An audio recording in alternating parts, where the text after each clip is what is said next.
Okay, this is 10 Commandments Part 2. We just went through the first 8. Number 9 is do not accuse anyone falsely. Another translation is do not bear false witness against your neighbor.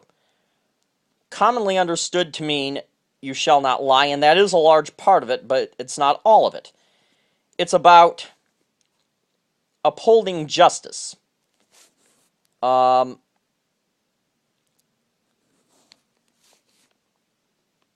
Now there are, when you lie, you're getting out of justice you should do, or trying to keep someone else from it. That's why, not telling the whole truths is still lying. As they say, a half-truth is a whole lie. Example being, when I was student teaching, a teacher said a student would ask to go to the bathroom, and they'd be gone a long time. They said, "Where were you?" They said, "The bathroom." They said, "Is that the only place you went?" "Oh, no." "Okay, so you lied to me." "Well, I wasn't lying. You weren't telling enough. You were trying to get out of getting in trouble." So that's the whole idea. Sometimes lying would be necessary to save an innocent life.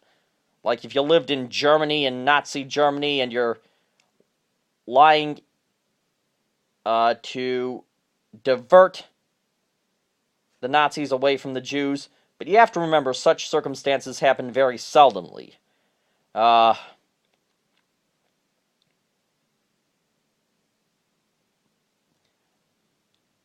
course, we live in an age when people lie freely, unfortunately.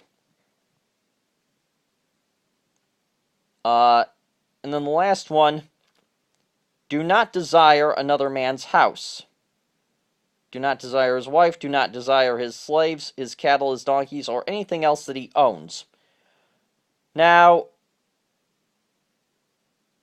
what it's basically against jealousy. You should be content with the things God's given you.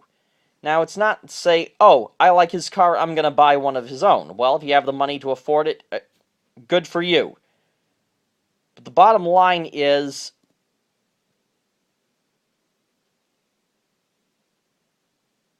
and if you say, "Well, I can't control what I desire," well, then you need to go to prayer. You perhaps need to starve those desires.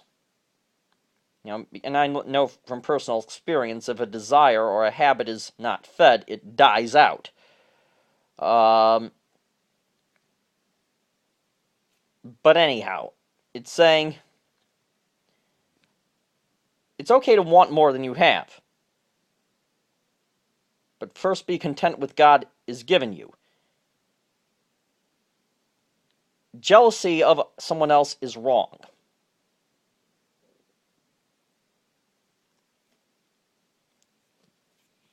So that's basically the 10th commandment.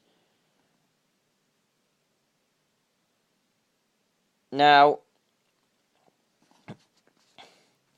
Jesus said that the entire law can be summed up into 2 rules.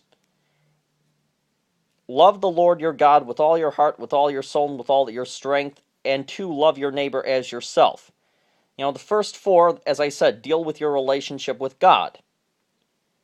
And if you love him, you'll respect him in these manners. If you love your neighbor as yourself, you won't murder him, you won't commit adultery, you won't steal, so on and so forth. So love is what God is all about. Of course, if you love God, you'll love your fellow man because they're also God's creation. Now, of course, none of us are perfect. We've all sinned. But Jesus paid it for us. Just believe. Accept what he's done for you.